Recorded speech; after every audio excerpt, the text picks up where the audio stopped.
Hello बच्चों, स्वागत है आपका हमारे YouTube चैनल जिसका नाम है माइंड मैप क्लासेस। क्या आपने कभी ये चीज़ सोची है कि जो कराटे के प्लेयर होते हैं वो एक ही बार में वुडन स्लैब और आइस स्लैब को कैसे तोड़ देते हैं? बच्चों, क्रिकेट तो आप खेलते ही होगे ना, तो जब भी आप कैच पकड़ते हो तो अपने हाथ को बैकवर्ड डायरेक्शन में क्यों मूव करते हो?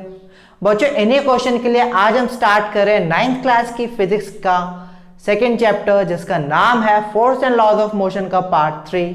तो आइए बच्चों स्टार्ट करते हैं हमारा force and laws of motion का पार्ट 3।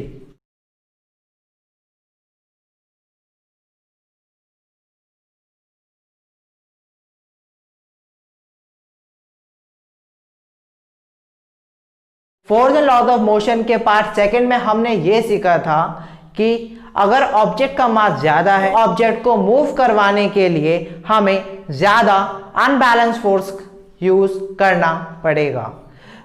बच्चों, आज हम इसमें एक और टर्म जोड़ देते हैं और वो टर्म ये जोड़ते हैं, ऑब्जेक्ट का मास ज्यादा होगा उतना ही ज्यादा उसमें अनबैलेंस फोर्स लगेगा और उतनी ही कम उस ऑब्जेक्ट की वेलोसिटी होगी। बच्चों, एग्जाम्पल के लिए आप ये चीज मानिए कि आप एक बहुत ही भारी और बड़े बॉक्स को मूव करने की कोशिश कर रहे हैं। अब बच्चों, आप ये चीज देखोगे कि ऑब्जेक्ट का मास ज्यादा है, इसलिए उस ऑब्जेक्ट के ऊपर आप ज्यादा अनबैलेंस फोर्स लगाओगे, फिर भी बच्चों बॉक्स की वेलोसिटी में ज्यादा चेंज नहीं आएगा। बच्चों, ये क्यों हुआ? क्योंकि मास और वेलोसिटी एक दूसरे के इनवर्सली प्रोपोर्शनल होते हैं। बच्चों, आइए इसे हम एक और एग्जांपल से समझते हैं। जब भी बच्चों गन से बुलेट निकलती है तो बच्चों आप ये देखोगे कि काफी कम टाइम में ही बुलेट जो है वो काफी ज्यादा डिस्टेंस ट्रैवल कर लेती है। बच्चों, इसका रीजन ये है कि बुलेट का जो मास है वो काफी कम है, इसलिए उसको मूव कराने के लिए कम अनबैलेंस फोर्स का यूज हुआ। बच्चों, इन दोनों एग्जांपल से हमने ये चीज सीखी कि ऑब्जेक्ट पे लगने वाला जो फोर्स है वो ऑब्जेक्ट के मास और वेलोसिटी के ऊपर डिपेंड करता है। बच्चों, अभी तक हमने ये चीज देखी है कि मास और वेलोसिटी एक दूसरे से रिलेट कर रहे हैं। तो क्या बच्चों हमारे पास कोई ऐसी टर्म है जो दोनों को डिफाइन कर सके? तो हाँ बच्चों, हमारे पास एक ऐसी टर्म है जो दोनों को डिफाइन कर सकती है। तो बच्चों वो टर्म क्या है? जी, मोमेंटम है। अब बच्चों, अभी तक हमने ये समझा है कि मोमेंटम है क्या, तो आइए बच्चों देखते हैं कि मोमेंटम को लिखते कैसे। Momentum is a product of mass and velocity of an object. It is a vector quantity. The SI unit of momentum is kilogram metre per second. तो बच्चों आपको मोमेंटम समझ में आया होगा। अगर आपके फिर भी कोई डाउट्स हैं तो आप हमें इंस्टाग्राम पे मैसेज कर सकते हैं। अब हम बात करते हैं चेंज ऑफ मोमेंटम की। बच्चों, मोमेंटम का फॉर्मूला होता है P = mv। हमारे लिए किसी भी पर्टिकुलर कंडीशन में यह मुश्किल होता है कि हम किसी ऑब्जेक्ट का जो मास है वो चेंज कर सकें। तो बच्चों अब क्वेश्चन ये आता है कि अगर हमें किसी भी ऑब्जेक्ट का मोमेंटम चेंज करना है तो उसके लिए हमें क्या करना होगा? बच्चों, अगर हम किसी पर्टिकुलर ऑब्जेक्ट की वेलोसिटी में चेंज लाए तो हम ये चीज कह सकते हैं कि उस पर्टिकुलर ऑब्जेक्ट का चेंज ऑफ मोमेंटम हुआ है। तो आइए बच्चों समझते हैं चेंज ऑफ मोमेंटम। बच्चों, एक हमारे दोस्त हैं जिनका नाम है चीकू जी। एक बारी वो एक बड़े से भारी से पत्थर को धक्का दे रहे थे। उन्होंने क्या किया, उस बड़े से भारी से पत्थर को 2 सेकंड के लिए अनबैलेंस फोर्स अप्लाई करा। तो बच्चों अब आपसे मैं पूछता हूं कि क्या वो जो पत्थर है मूव करेगा? क्या वो हल्का सा भी हिला होगा? हाँ, सोचो बच्चों। बच्चों, क्या ऐसा हो सकता है कि हम किसी बड़े से भारी से पत्थर को 2 सेकंड के लिए उसमें अनबैलेंस फोर्स अप्लाई कर रहे हैं और वो मूव कर जाए? बच्चों, ऐसा नहीं हो सकता। बच्चों, उसका रीजन ये है कि चेंज ऑफ मोमेंटम के लिए फोर्स का मैग्नीट्यूड, फोर्स की वैल्यू मैटर करती है, लेकिन साथ ही साथ बच्चों वो अनबैलेंस फोर्स कितने टाइम के लिए उस पर्टिकुलर ऑब्जेक्ट पर लगा है वो भी मैटर करता है। अब बच्चों, जैसा हम चीकू जी के ही केस को क्यों ना देखें, उन्होंने अनबैलेंस फोर्स अप्लाई तो किया पत्थर पे, लेकिन सिर्फ 2 सेकंड के लिए। अगर वो ज्यादा टाइम के लिए अनबैलेंस फोर्स पत्थर पर अप्लाई करते तो हाँ बच्चों, पत्थर जरूर मूव करता। तो बच्चों यहां से हमने क्या सीखा कि चेंज ऑफ मोमेंटम के लिए सिर्फ फोर्स का मैग्नीट्यूड, फोर्स की वैल्यू ज्यादा होना काफी नहीं है, हमें यह भी देखना है कि वो फोर्स कितने ज्यादा टाइम तक उस पर्टिकुलर ऑब्जेक्ट में लग रहा है। ये बात समझ में आई बच्चों? हाँ या ना? आपको चेंज ऑफ मोमेंटम का कॉन्सेप्ट समझ में आया? बच्चों अभी हमने 3 चीजें सीखी है। बच्चों पहली चीज हमने ये सीखी है कि अगर हम किसी पर्टिकुलर ऑब्जेक्ट पे फोर्स लगा रहे हैं तो उसकी वेलोसिटी में चेंज आ रहा है। अगर बच्चों वेलोसिटी में चेंज आ रहा है तो मोमेंटम में चेंज आ रहा है। बच्चों मोमेंटम का फॉर्मूला क्या था? P = mv।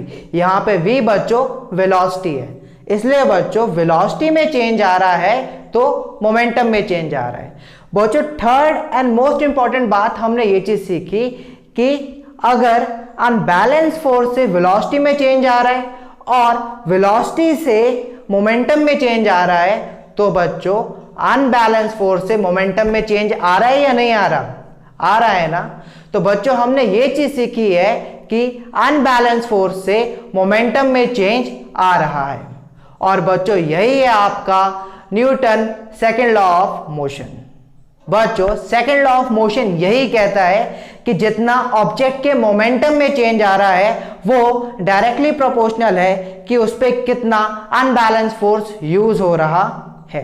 बच्चों अभी तक सिर्फ हमने Newton second law of motion को सिर्फ समझा है, तो आइए बच्चों देखते हैं कि इसे हम लिखेंगे कैसे।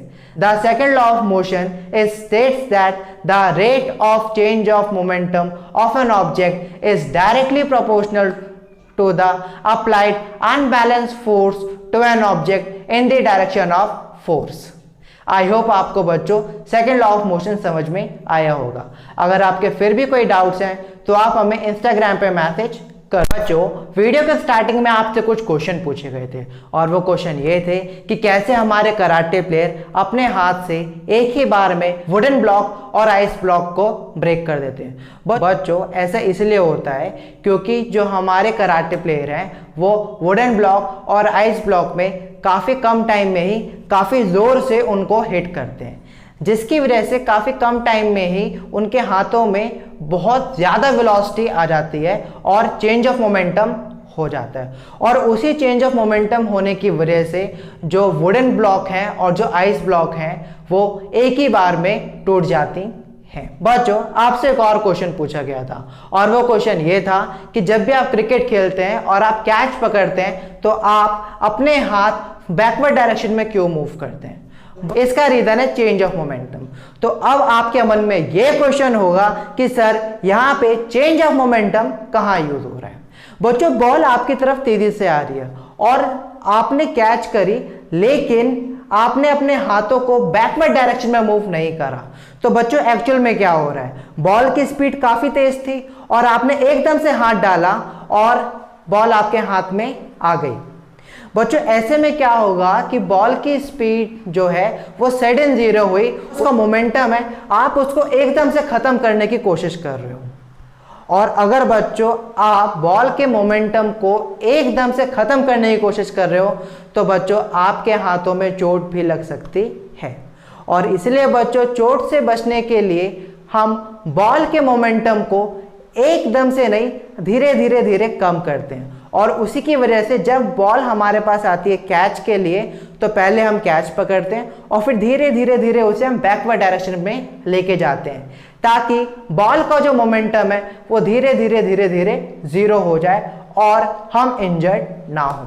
बच्चों आज की वीडियो में इतना ही। आई होप आपको momentum, change of momentum and second law of motion समझ में आया होगा। और अगर बच्चों आपको समझ में आया है तो प्लीज़ सब्सक्राइब करें हमारे चैनल को, अपने दोस्तों के साथ शेयर करें। और हाँ बच्चों अगर आपके कोई भी डाउट्स हैं तो आप हमें इंस्टाग्राम पे अपने डाउट भेज सकते हैं।